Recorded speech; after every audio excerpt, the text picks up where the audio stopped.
Yo guys, what is going on? Blossom is back and welcome back to another episode of Top Drive. Today I want to answer a question that I think a lot of people have had in their minds. I think this is the most frequently or one of the most frequently asked questions among any kind of player at any stage in this 6-year history of Top Drives, and that is, what is the best legendary to upgrade? Everybody wants to upgrade legendaries because we want to make the best better, or the better become the best, either way that you want to see it. And in today's video, I want to give you some recommendations for what I think are some surefire legendaries that will not do you wrong. So there are some legendaries, for example, a great example is the GTR actually, is the LM though, if I can find it, is the GTR LM in Nismo. Now this is a fantastic legendary, and it is a great card to invest in, but there is a big if. There's a big if you play clubs. So there are cars like the GTR LM Nismo which are incredibly useful in very niche scenarios, but like outside of clubs,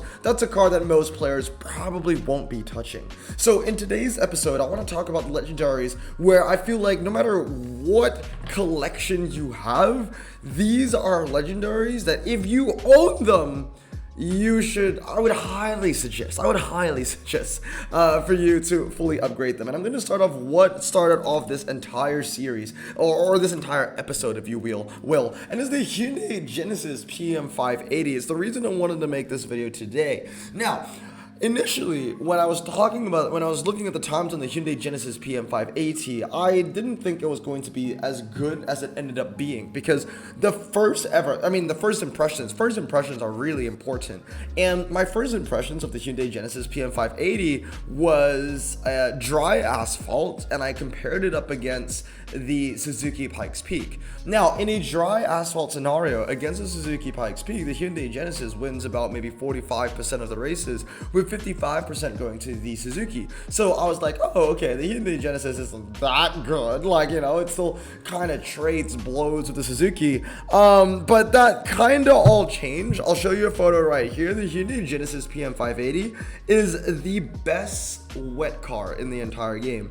Now, this completely changed the game, and it completely changed how I saw and rated this car. As you can see, I'm putting it up against every standard tire car I could think of among the best standard tire cars in the game, and I'm also putting it up against some really strong all-surface tire cars, actually the best in the game, like the Suzuki Pikes Peak XL7, the Audi S1 EKS, and the Peugeot 208 WRX. And there's no competition. The Peugeot Genesis PM580 is the best car. So if you found yourself in a scenario where it's just wet, and you could run any kind of four-wheel drive car, if you were in any scenario where it was all wet, and it wasn't limited to only standard tires, the Hyundai Genesis PM580 is the best car to go for. So although it's all surface tires, you can think of it as your best wet car, your best standard tire car that doesn't have standard tires. With that being said though, this is a car definitely worth investing in right now, and that is why my current Genesis PM580 has a handling upgrade into it as well. I'm going to max the handling, I'm not going to fully upgrade it,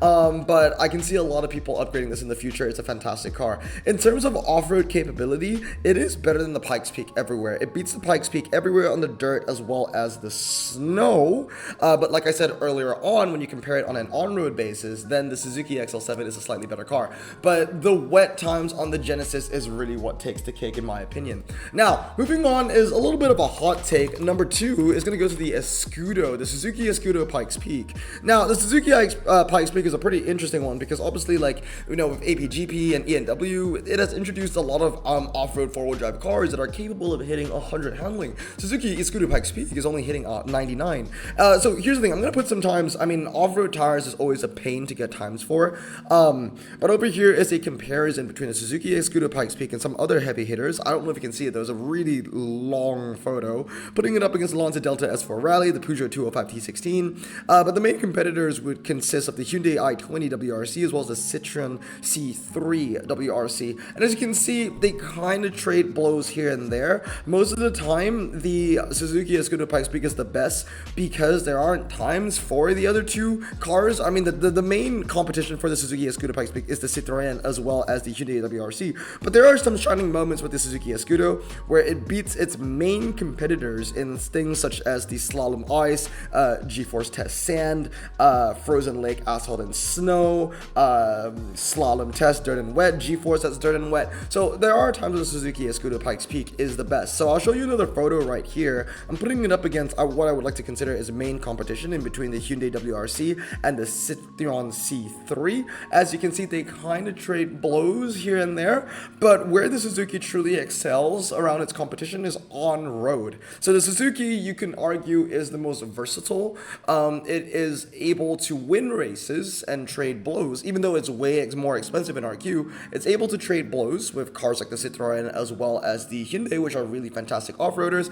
but it also is the most dominant car on the on-road scenario, only losing in half-mile and 1 mile compared to the Lancia Delta S4 Rally. So those are things to consider about. Obviously, between the Escudo and the WRC cars, I don't think there's no wrong answer, but I'm going to stick with the Escudo for now because I just feel like it's the most versatile among all of the cars. Now, moving on to the third car, which I think is a fantastic investment, is going to be the Rimac Nevera. This car just continues to get buff after buff after buff. I remember when this came out in 2021 to 2022 as the first prize car of 2022. It's already a really strong car, and since then it has received about 2 or 3 further buffs, making it stronger than it was when it came out, and it was already a menace when it came out. The Nevera is just without a doubt the best dragster in the entire game. If you get it at 332, which is a little bit rare, I would say a lot of players would probably get this up to 233 instead, but if you did drag spec your Rimac Nevera, it would be the strongest performer on quarter mile, half mile, 0 to 100, 120, 150, 170 hill climb, and the L-shaped drag, only losing to the Test Ball and the 1 mile to the Hennessy Venom F5. So this thing is just absolutely bonkers. That being said, though, it's also really useful in eco-friendly events, four-wheel drive events, and also hybrid events. One thing to consider, though, if you have the Nevera and you are going to max it, is that it is in World Expo and above, so it is going to have that tax. Now, moving on from the Nevera, I want to talk about another car that came before World Expo that has kind of withstood the test of time, and that is the Peugeot 208 T16 Pikes Peak. Where the Nevera fails in, the Peugeot 208 T16 exceeds in. So for the PP, as I'm going to call it, the Pikes Peak, it is ridiculously strong on anything that isn't a drag. Basically the best car to rely on in the entire game for G-Force, hairpin, indoor karting, karting circuits, slalom, twisty road, canyon tour, G-Force, rolling, slalom rolling, Monaco G-Force test, Monaco hairpin, Monaco narrow streets, Monaco streets long, Monaco mountain hairpin, mountain twisty road, Tokyo overpass. I mean, the list goes on, man. The Peugeot 208 T16 is an absolute menace, beating out cars like the Volkswagen IDR, the Rimac Nevera, both tunes in 332 and 233, the Koenigsegg Ymer, the Lotus Evija, Hennessy Venom F5, etc., etc., etc. The Peugeot 208, in my opinion, until today, is the best entire car in the entire game that has been released so far. I would say this alongside the Rimac Nevera are really the cars to own. So yeah, that is a car that you definitely need to fully upgrade. I'm not a huge fan of French cars, but even I fully upgraded the T16 Pikes Peak because it's just that good.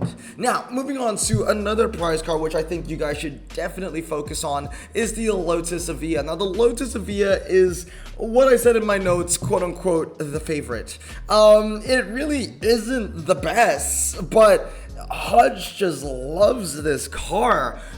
First of all, it is the best for UK drags. So for the Lotus Evija, it is ridiculously strong against World Expo cars. Now, one thing that you can look at from this photo is that I did not unleash the times of the Rimac Concept S. The Rimac Concept S is actually better in the drags compared to the Lotus Evija, and that might shake things up a little bit for the Evija. The Evija has been so comfortable, has been comfortably known as being like the best World Expo dragster, because for the longest time the Rimac Concept S was kept behind bars, but now that a lot of players have this, it might devalue the Lotus Via a little bit. But like I said, this car is the favorite because it's available in that four-wheel drive tune, and it handles better than the Rimac as well, and it's better than all of its British rivals in the wet, and of course it's better than all of its British rivals on the UK drag. So this is the correct photo that I want to show you compared to other British cars in the game, like the Jannetta G58, the Ultima RS, the Bentley EXP100, the Trash, the Jaguar CX-75, and of course the McLaren P1 GTR. The Lotus Via, I don't know, man, it's one of those where it's like, it always feels like I'm missing out not having this car, even though it didn't seem to be that good when it first came out at the start. Every other event seems like the Lotus Via is just a car that you need to use, that you need to have in your garage. No matter what, I just feel like this car is just useful in something, whether it's a British event, whether HUD just wants to make an event centered around red and yellow cars, where, oh, surprise, surprise, Lotus Via is just a little better than the red Hennessy, you know, it's crazy. The Via is the favorite. I think, you know, the fact that it's British and like HUD is a British company and they're obviously proud of their creation, like, I feel like there's a little bit of bias into it. Not in the fact that the Via is like, you know, having boosted stats or anything, but the fact that they're just more British events than anything else. Like, there's so many events centered around the Via. Here's the thing, a question that asks, you know, the whales that are watching this video.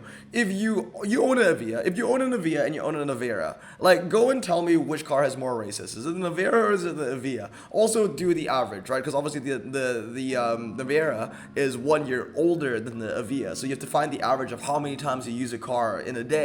I do believe the Lotus Via is going to be higher than Nevera on most accounts, on terms of average. Now, moving on up to this point, whether it's the Via, the Pikes Peak, the Rimac Nevera, they've all been prize cars. So let's talk about some surefire legendaries that I would upgrade that aren't prize cars. And I think one of the best non-prize cars that any person can unpack, in my opinion, is the Koenigsegg Regera. The Koenigsegg Regera has been around since European Revolution, and again, kind of like the Rimac Nevera, it's just been getting better and better and better and better. It is the best packable dragster that you can get in the game, at least within this comparison against cars like the Hyundai Genesis PM580, the Porsche 911 GT2, the Bugatti Chiron, and some of the new radicals as well. The Koenigsegg Regera is the best car for the half mile, the 1 mile, the 0 to 150, 0 to 170, the Tesla L-shaped drag, fast circuit rolling, and all cheaper than all the cars that I mentioned before. It only loses in the quarter mile, the 0 to 100 and the 0 to 120, compared to the Bugatti Chiron. And again, just to let you guys know, for this comparison, and as you can see in the photo, all of the upgrades are at 111, so things might be subject, and results might be subject to change if those cars are fully upgraded. The Koenigsegg Regera is ridiculous. It's one of those RQ cars, one of those high RQ cars that I've always wanted to unpack, but I just never had the chance. Instead, I go get two Bugatti Veyron Super Sports, whatever that thing is, which I really do not care about. The Regera is the car that you want. It is so incredibly strong. Another legendary, which I genuinely think is pretty safe, is the Hyundai Genesis PM580. Now, the Hyundai Genesis PM580T is one of the best twisty non-prize cars in the game. Here, I'm putting it up against, you know, some really, really strong cars, again, like the Porsche 911 GT2 RS, the Pagani Zonda R, or even the new Radicals. And as you can see, the Hyundai Genesis is the best car for car park, hairpin road, indoor karting, twisty circuit, twisty road, and the Canyon Tour. Now, the new Radicals, especially the SR10, has now become the best car for the G-Force and the Slalom, as well as the rolling versions of those two track sets. But in the grand scale of things, the Hyundai Genesis PM580T is still statistically the car that gets the most wins. And the most impressive thing is that it's able to beat the Porsche 911 GT2 RS, which a lot of people for the longest time have claimed to be one of the best unpackable cars that you can get. It still is, but the Hyundai Genesis is better. It will lose to prize cars, but again, those two, the Regera as well as the Hyundai, these are just like the best of the non-prize. Last but not least, I believe in 8th or 9th. Now, this is in no particular order, by the way. One car that I think that can do you no wrong to fully upgrade is the Mitsubishi Lancer Evolution 6 RS. When it comes to the standard tire meta, this is one of the best cars for you to get. It ends up being the best car for the City Streets Medium, the G-Force, the karting circuit, the slalom, the twisty circuit, the twisty road, Monaco G-Force, mountain twisty, mountain hairpin, etc., etc. This thing is ridiculously strong. Yes, it does lose some races to the prize BMW 760 Li, but then again, this car is going blow for blow, like 50-50, actually winning more of the races, about 60-40 to a car that is 10 RQ higher. Now, obviously, the BMW 760 Li is going to be better in the drag scenarios, but when it comes to the drag scenarios, you're going to be running a Cadillac 16 anyway, if it's a standard tire situation. So the Mitsubishi Lancer Evolution is fantastic. It's light, it handles well, it's a saloon, it's a 5-seater, and definitely one of the best less than 90 RQ Legendaries for you to upgrade. If not, it might be the best under 90 RQ Legendary for you to fully upgrade. But I want to end up the video with this final note. Even though I went over about nine Legendaries, right? So there's the Mitsubishi 1, 2, 3, 4, 5, 6, 7, 8. So even though I went through the previous 8 Legendaries, although I do believe, and many people do tend to believe, that those are the best Legendaries in the entire game, that doesn't stop me from saying, you know, go upgrade what you want. You know, like, some players may not even have any of these cars, and they probably won't ever get some of these cars for months, if not years. And I know that's a really pessimistic thing to say, but don't get caught up if you don't own those cars. Go take a look at your garage. You know, think about what is the best car that you have. Maybe what is your favorite car? Not the best, but what's the favorite car in your garage? If it's a Legendary, if it's something that you love, then just go upgrade it anyway. An example for that would always be Hollywood, my ACR. You know, this isn't the best car in any metric anymore. Even back in the day, it used to be one of the best American twisty cars, but now it ain't nothing anymore. It doesn't matter though, because I will never regret maxing this out, because no matter what, I will always love this car. So if you don't have a Rimac Nevera, if you don't have a Lotus Avia, if you don't have a Peugeot T16 Pikes Peak, that's completely fine. The last car that I would recommend to you guys watching right now is to choose whatever you love. But anyway, guys, that's going to be it for today. Let me know down in the comments below, especially if you are a whale or a more advanced player, would you agree with my list? Are these going to be 8 surefire cars that you will definitely upgrade? Let me know down in the comments below. But anyway, I hope you guys have a great day, man. Stay safe, wash your hands, and blossom out. Peace.